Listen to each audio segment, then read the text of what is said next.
Aminareo atrandry avana ny fahasoavana mampiadanana avy amin'Andriamanitra ray sy Jesu Kristy tompontsika. Omeny tompo volana vaovao indray isika, ahafahantsika mandinika ny lohahevitra izay manao hoe mahandrasa, ahoana ny toy? Ho avy ny tompo. Mahandrasa, ho avy ny tompo.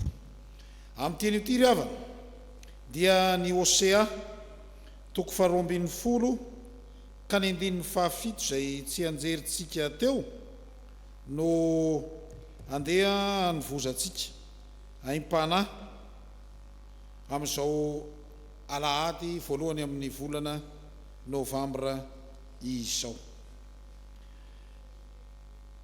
HOSEA mpaminany dia naminany tany amin'ny faritra Palestina iny zany, saingy tany amin'ny tapany avaratra ny fanjakan'ny Israely.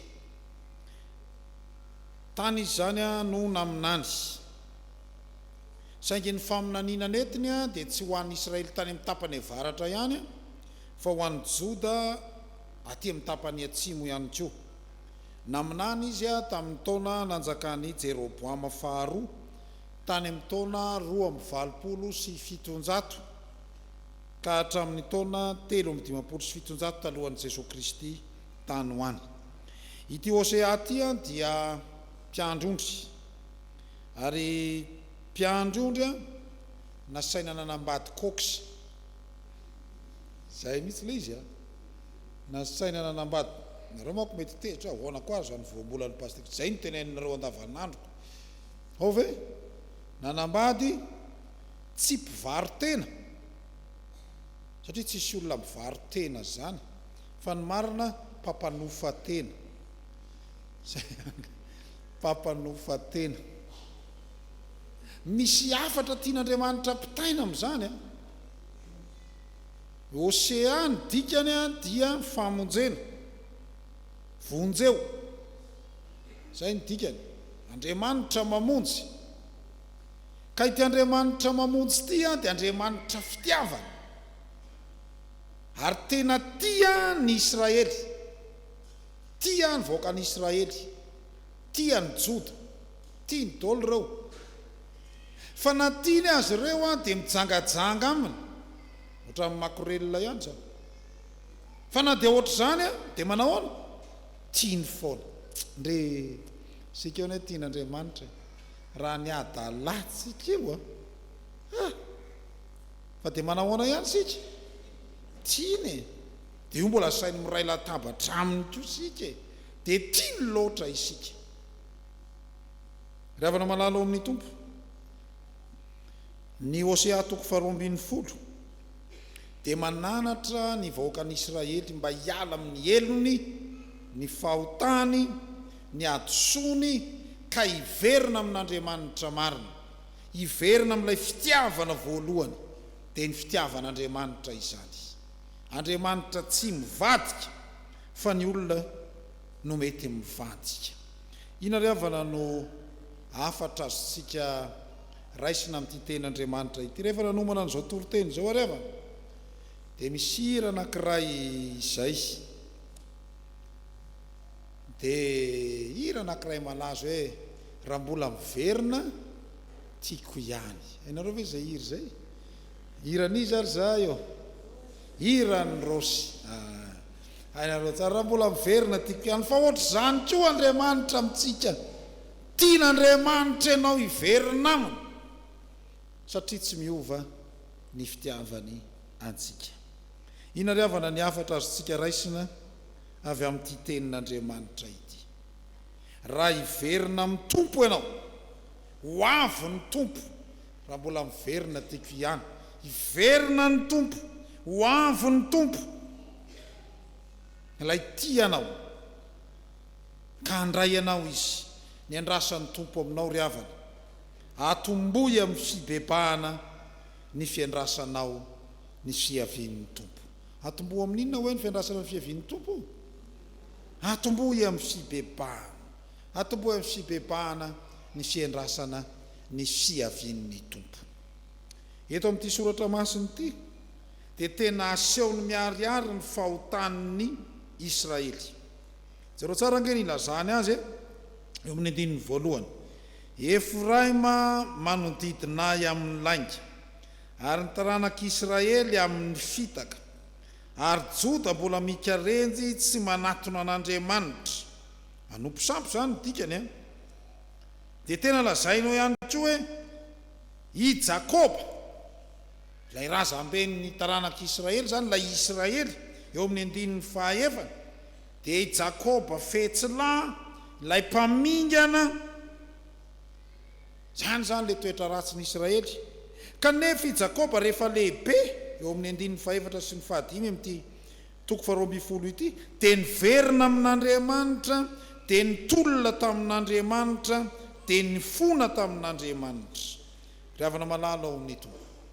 Ny andrasan'Andriamanitra amintsika amin'ity volana ity, ho fiomanantsika efa ho avy ny Krismasy, andeha hibebaka hanatona ny Tompo. Mila fanapahan-kevitra mazava izany, fanapahan-kevitra iova fo, décision eo no eo, fanapahan-kevitra eo no eo, andeha iova. Ka zany miova izany dia miala amin'ny mahazatra. Ho anareo mianatra momba ny haitarika na ny leadership, dia ny leader na ny mpitarika dia miala amin'ny antsoina hoe zone de confort, miala amin'ilay mahazatra. Ary zay fialana amin'ny zone de confort izay le fibebahana resahana ry havana. Mila miala amin'izany. Raha mahitinareo misy an'ilay antsoina hoe bibisaonjo na chenille. Iny bibisaonjo iny mandady, malodaloda, matsiravina ny fandehana, dia mandady iny dia miakatra amin'ny hazo dia mihinana ravina. Ny ravina malemilemy iny no hoanina. Fa rehefa tonga ny fotoana dia miofo izy, dia lasa tsy mihetsika antsony ra izy, dia ao dia miofo, dia miova ao izy. Rehefa miova izy dia lasa lolo. Sady zany le izy, lasa lolo. Dia le izy ratsy tarehy iny lasa manaona rehefa avy eo, lasa tsara tarehy, lasa tsara tarehy ny endriny, lasa miova lay tsy ny endriny ihany, fa na ny firafitry ny vatany mihitsy, ary misy elatra, misy tandroka kely, misy an'izany. Ary tsy vitany hoe miova ny toe-batany, fa miova koa ny toe-tsainy. Tsy mandady amin'ny tany intsony izy, fa lasa manidina. Ary miova hatramin'ny hanina hohanina. Tsy mihinana ravina intsony izy, fa mihinana vovobony, pollen ozy. Ny olona mibebaka ry hava dia ny maha olona azy manontolo saina, vatana, fanahy, ny fihetsehampony no miova tanteraka. Hatramin'ny lasa-tsaina ary miova. Paradigma, mety hoe paradigma mantsy dia le hevitra tsy mety miala ao anatin'ny saina, le tsy tiana hoe sorona mihitsy, iny no atao hoe paradigma, le principe. Anome ohatra hoe paradigma ny gasy, namenao paty eraky ny koveta ary izy, dia maninona izy? Mitady vary any izy, zay ny paradigma ny gasy. Ka rehefa mibebaka, miova daholo zany rehetrarehetra zany.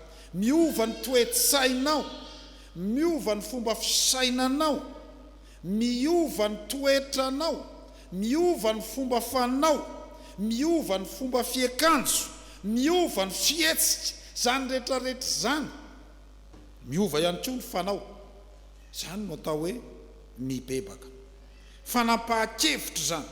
Ary eto dia fanapahan-kevitra hiala amin'ny fanompo-tsampy, fanapahan-kevitra hiala amin'ny faharatsiana, hiala amin'ny lainga, hiala amin'ny tsy fahamarinana. Zay no ambara eto ry havana. Andao antsika ry havana hijery ny voalaza ny soatra ao, ary isan'ny tenenin'i Jesoa io, raha miaintsika ny amin'ny batisan'ny Jaona, hoe mamoaza voamendrika niny fibebahana. Dia nananatra mihitsy Jaona hoe miala amin'ny lalan-dratsinareo, zao no ataonareo sy ny sisa sy ny sisa. Donc avakitsika ny Matthieu toko 7 raha misy Matio ny baibolinareo. Matio toko 7 ny 9 sy ny 10. Donc mba jerevantsika ny Matio toko 7 ny 9 sy ny 10. Io le nanaovana batisany le batisana ataony Jaune io ndahoary. Injany misy feo miantsy any anefitra hoe amboary ny lalan'i Jehova, ataovy mahitsy ny lalakalehana. Eo ny 9 iry amin'ny 9 ko mamoazo avomendriky ny fibebahana ianareo. Zany miala amin'ny lalan'ny ratsinareo. Ary zany fialana amin'izany dia tena fiovana tanteraka mihitsy. Ny Romanina toko 12 andiny voalohany sy faharoa avana dia itenena ny Paoly apôstôly zany fiovana zany. Raha manolotra ny tenantsika ho an'Andriamanitra isika dia le tenantsika miova iny no ataovy rakitra soa an'Andriamanitra. Ahoana voalaza ny Romanina toko 12 andiny voalohany sy faharoa. Ao mba miaraka mamaky ianareo Romanina toko 12 andiny voalohany sy ny faharoa. Hitanareo ve zany? Ahoana voalaza ao ary amin'ny anaran'ny Tompo manao hoe raha lamalalako. Ahoana toy iny? Ko amin'izany miova amin'ny hamataranareo ny sitrapon'Andriamanitra dia izay tsara sady akasitrahana no marina. Izay fiovana zay le fiofona miofo tahaka n'le lolo teo. Andrasan'Andriamanitra amintsika zany fiofonany zany fiofony zany. Ka rehefa miofo isika dia tonga olom-baovao. Tonga olom-baovao isika. Araka ny voalaza amin'ny Toriteny 2 toko 5 ka ny 7:70. Donc mba vakitsika indray le Toriteny 2 toko 5 ny 7:70. Ko raha misy olona ao amin'ny Kristy dia olom-baovao izy. Efa lasa ny zavatra taloha, indro efa tonga vaovao ireo. Ry havana malala, eo ampiandrasana ny fiavian'i Jesosy Kristy mila miova isika. Mila maninona hoe isika?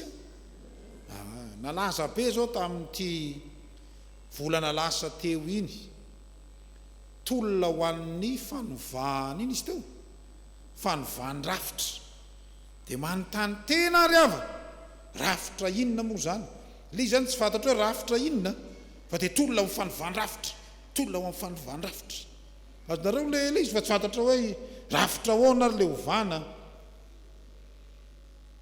Le zava-doza ary tolona ho amin'ny fanovany rafitra, fa ny hafarany olona no afaka teo, dia zay ve le rafitra. Fanontaniana mipetraka zany ny fiovana rehetra ry havana tsy voatery fiovana makany amin'ny tsara. Zany tokony hampieritreritra atsika. Ny voizina teto amin'ny tany sy ny firenena zany tolo ny fanovana zany, fa io tsika miova miaratsy. Tsara ny fanovana, fa fanovana makaiza. Fa ny atao misotra masina ny tena fanovana radical dia io le antsoina hoe transformation. Miofo fibebahana zany ry havana ho tonga olom-baovao ao amin'i Jesosy Kristy. Fiovana amin'ny alalan'ny batisa zay ny izy nateraka indray tonga olom-baovao, nateraky ny rano sy ny fanahy dia misitraka ny famonjen'Andriamanitra. Nanenina tamin'ny ratsy vita dia mifona amin'Andriamanitra ary tsy mamerina n'izany intsony. Ry havana malala ao amin'ny Tompo, atombohy amin'ny fibebahana ny fiandrasantsika ny fiavian'ny Tompo. Meteza hibebaka, meteza hifona tahaka ny Jakoba, manatona an'Andriamanitra, mitoloma amin'Andriamanitra mba ho fiainam-baovao no iarahanao amin'Andriamanitra. Fa ny faharoa ry havana, azontsika raisina amin'ity soratra masina ity. Le voalohany teo hoe atombohy amin'ny fibebahana ny fiandrasana ny fiavian'ny Tompo. Ny faharoa teo manana fanantenana fa ho avy tokoa ny Tompo. Manana fanantenana fa ho avy tokoa ny Tompo. Tsy manao vazivazy amintsika Andriamanitra raha miteny hoe ho avy. Ary eto amin'ny HOSEA toko 12 eto dia miteny mazava hoe miandrasa n'Andriamanitra ho mandrakarivo, miandry an'Andriamanitra fa ninona izy fa ho avy izy. Taky ny ahoana moa ny fiandrasantsika vahiny anankiray izay nilaza fa ho avy. Raha rivo izay ho avy any aminareo, hisakafo any aminareo zay dia mba miresadresaka tsika. Amin'ny firinareo no avy, amin'ny fito izay no avy. Dia manahoana renao amin'ny enina latsaka folo hoe hitako somebosebo mihitsy mikarakara miomana sy ny sisa sy ny sisa. Fa taky ny ahoana ny fiomananao hitsena ny tompo zay ho avy, ary taky ny ahoana ny hafanamponao miandry ny tompo zay fiandrasana ny tompo zay ene. Izay le antsona hoe fanantenana. Mpanompon'Andriamanitra amin'ny soratra masina dia miteny hoe niandry dia niandry any Jehova aho. Zany hoe tsy andriko mihitsy atoavan'i Jehova amonjy aho. Tena ho avy ny tompo, tsy mamitaka atsika izy ry havana. Ny perikopantsika anankiroa tamin'ity anio ity ry havana, na ny Mateo 4:20, ny 9:20 hatramin'ny 7:20, na ny Romanina 4:9, 9:20 hatramin'ny 5:20, dia miresaka sy manamafy an'izany fiavian'ny tompo zany. Ary io fiavian'ny tompo io dia tena ho avy izy ary hitondra fahafahana sy fiadanana. Andonge ny Romanina 4:9 no horaisitsika, tsy andeha lavitra isika. Manomboka amin'ny 7:20. Zao ny voalaza zao ry avy. Romanina 4:9 milaza n'izany hoe ho avy ny tompo hitondra fahafahana, hitondra fiadanana, manoloana ny fahoriana iainantsika. Zao ny voalaza zao. Fa ataoko fa ny fahoriana amin'izao andro ankehitriny izao dia tsy tokony ho arina amin'ny voninahitra izay aseho amintsika. Fa izao zavatra rehetra izao dia samy miara-maniry fatratra ka miandry ny fampisehoana ny zanak'Andriamanitra. Io le zanak'Andriamanitra ho avy io sika zany ahitan'io avokoa, ahitan'i Jesosy Kristy. Fa izao zavatra rehetra izao dia nampanaikiana ho zava-poana, nefa tsy noho ny sitrapony fa noho izay nampanaiky azy, sady nahazo fanantenana koa. Fa izao zavatra rehetra izao aza dia ho fitsorana amin'ny fanandevozana dia ny fahalovana ho amin'ny fahafahana izay momba ny voninahitry ny zanak'Andriamanitra. Dia ry amin'ny 9:20 misy an'izao hoe fa ny fanantenana no namonjena antsika, nefa ny fanantenana hita dia tsy mba fanantenana itsony, fa ahoana ny mbola nanantenan'ny olona izay efa hitany. Ny Jaonina 4:20 moa ry havana, raha vakitsika dia milaza amin'izany hoe ho avy ny tompo dia haka atsika dia efa homanin'ny tompo atsika ny plasy réservé any amin'ny fanjakana. Donc ny Jaonina indray nijerentsika, Jaonina 4:20, Jaonina 4:20, ny 9:9.